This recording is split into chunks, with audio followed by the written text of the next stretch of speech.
Hello and welcome back to another Giant Slayer TFT Top 10 video. Today's video will be a countdown of the top champions for ranked play in patch 10.6. Our analysts will be diving into why each champion is great in the current meta. Keep in mind that set 3 is still new and there's always possibilities of meta shifts, so some of these champions may fall out of the list depending on how the meta develops. With that said, let's jump into the list. But before we do, please don't forget to click the links in our description. Give your support to everyone who helped make this video happen. We host many TFT tournaments with plenty of exciting content to come, so be sure to also follow our Giant Slayer TFT social media pages. First up in the rankings, for the number 1 pick, we unsurprisingly have Gangplank. Before diving into the specifics of old Gangplank, it needs to be pointed out that this list will be heavily favored towards 5-cost champions. It's a big part of the meta currently playing for a lot of 5-cost champions because they are a bit overtuned at the moment. All right, let's get back to why Gangplank is so good. His traits aside, he just does so much damage. Gangplank's ultimate is quite a large AoE with high base damage. On top of all that, you can upgrade it to make it even stronger. Taking into account his traits, he's mostly played for the Demolitionist tags in a Rebel composition, which, by the way, it is just slightly strong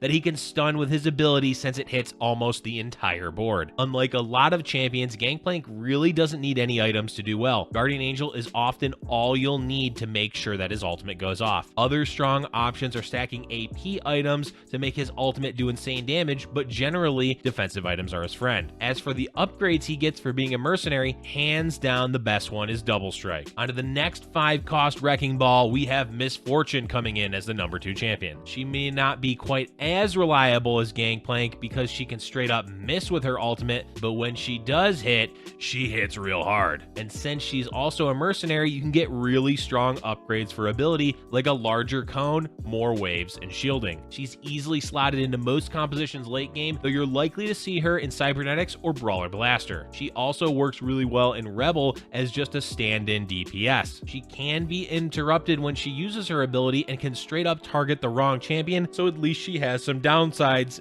unlike Gangplank. Tears become Miss Fortune's best friend when it comes to itemizing her, as you want her to get her ultimate off as soon as possible. Seraph's is by far the best option, and outside of that, you can just give her AP items like Death Cap or Jeweled Gauntlet. Morellonomicon is a great option as well since she has a large AoE and it will apply almost to the entire board. And for that last item that's awesome on her, it's a Demolitionist charge. This will turn her into a Demolitionist in builds using Gangplanks, which makes her also have the stun effect when she casts her ultimate. Next up, number 3 is Aurelion Sol. They are a staple in the Rebel meta we currently find ourselves in. Paired with Gangplank, the duo form a nasty combo as Gangplank weakens the entire board with a big AoE and Aurelion Sol flies around cleaning up the rest. Being Rebel is also one of the major reasons Aurelion is on the list, since he's a big part of the build and survives a super long time when he's given all those shields. Look to give the starship Deathcap, Morellonomicon, and Seraphs and watch them fly around killing absolutely everything. Ionic Spark is another strong option to give them as they'll be moving around enough to affect multiple champions. Lastly, for items, he is one of the best to give a Demolitionist charge to, as his little ships can stun when they do damage. Continuing on the 5-cost theme, the number 4 champion on our list is Lulu. Lulu isn't quite as flashy as the other 3 5-cost above her, but don't let that distract you from the fact that she can carry fights hard with her ultimate. Not only can she CC 4 enemies for 3 seconds at level 2, the polymorph effect causes the champions to bounce around and therefore out of position. On top of all that, she's got the Mystic trait, which makes her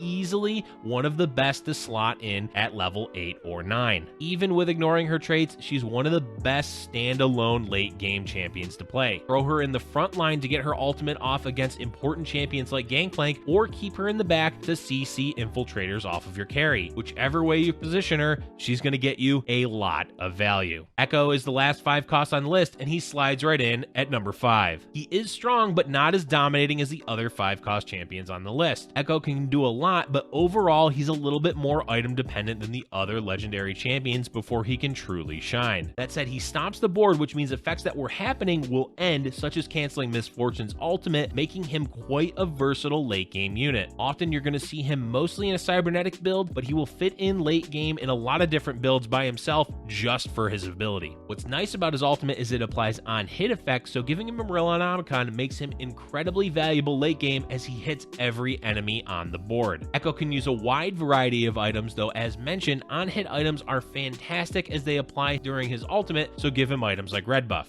Hand of Justice and Giant Slayer will also get a decent amount of value during his ultimate. Otherwise, look to stack AP items on him to increase the amount of damage his ability does. Vi is back in set 3 and she's taken the number 6 spot on the list. She has the same impact she did in set 1 as a strong frontline option with good CC and damage. Generally, you'll play her for her traits, so either in Cybernetics or Brawlers, but that aside, she's just a great frontline option for the mid-game all by her lonesome. What really makes her shine are her traits, as Brawler is a strong frontline option in set 3, and the bonus health from Cybernetics makes her ultra tanky. Her versatility makes her a great champion to run, as she has a rare mix of being both strong offensively and defensively. At number 7, we have another strong 3-cost champion, Shaco. Now, like Vi, he's definitely less of a solo champion and more played because of its traits, but that's totally fine because he can straight up carry fights. Look to give him AD items like Bloodthirster, Deathblade, or Infinity Edge, and watch him one-shot champions left and right in the late game. He does work best with infiltrators, though Darkstar is also a fine choice, as having a chance to boost his damage makes him even more insane and do absolutely massive amounts of damage. Generally, when you play Shaco carry, it's best to 3-star him, so keep that in mind in the compositions you play him in. Coming up, we have our number 8 champion on the list,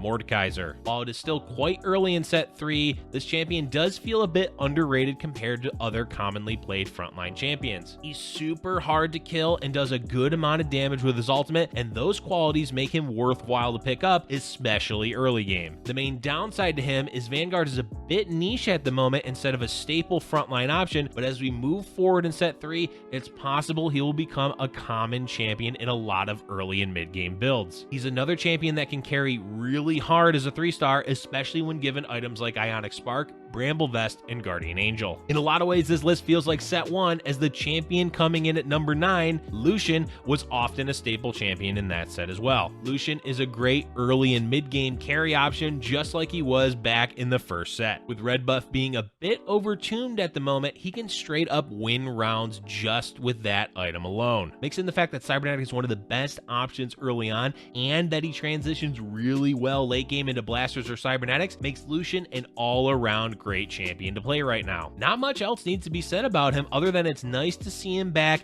as a real carry instead of a rather disappointing showing he had in set 2. And for our number 10 champion on the list, we have Ziggs. Ziggs may not seem like he's that strong, but he is one of the most commonly played champions in the game right now because of his traits, Rebel and Demolitionist. What really makes him shine is how great he is at holding on to Aurelian Soul items in the early and mid game. With his ultimate only costing 40 mana, it means giving him his Seraphs will make him into almost a machine gun-like champion. Without items, he is a bit lackluster, and he does become just a trait bot later in the game, but when you can itemize him properly early game, you can play him with early Rebels, and he's going to hard carry. Alright, that is our top 10 champions list for patch 10.6. But before we go, let's talk about a few honorable mentions that didn't make it into the top 10. Our first honorable mention is Jinx. Jinx is a hugely important champion for a specific build, Brawler Blasters, and she can be played as a secondary carry in Rebels. What kept her out of the top 10 is mostly how much she relies on the rest of your board supporting her and desperately needing items to truly do well. A lot of the champions on the list are great for multiple reasons, and while Jinx is a strong carry, she's not quite dominant enough. She will do exceedingly well when given items, so deck her out with a Giant Slayer, Infinity Edge, Red Buff, or Guardian Angel, and watch her absolutely pop off in fights. The next honorable mention is Xin Zhao. Xin Zhao has recently been thrown into the fray of the meta as a key part of the protector compositions. Much like Jinx, he is held back out of the top 10 because of his reliance on a specific composition and items to do well. On his own, he's really not that special of a champion, but oh man, when you can give him 4 protectors with Mystic and 3-star him, he is insanely strong. Defensive items work best on him, such as Bramble Vest, Dragon's Claw, and even Titan's Resolve. He is a fantastic champion in the right circumstances, but the narrowness of his viability really does hold him back. And for the last honorable mention, we have Xayah. Xayah is a fairly underrated champion at the moment, but she truly shines as an early game carry for any physical damage items. Due to her ultimate making her attack fast, fast, and pairing her with an early Blade Master, she can do wonders early on. But that's also why she isn't making the top 10, as she's just there to hold on items, and that is absolutely it. She doesn't really make it into any late game builds, and while her traits aren't bad by any means, she's just easily replaced later on. By comparison, Ziggs is a great early AP item holder and still has relevance later in the game because of his traits. That contrast between the two keeps Xayah from being a top 10 champion. And that's all we have for you today, folks. We're excited to see how this meta unfolds and what champions rise up in the meta each week. What champions do you think deserve to be on this list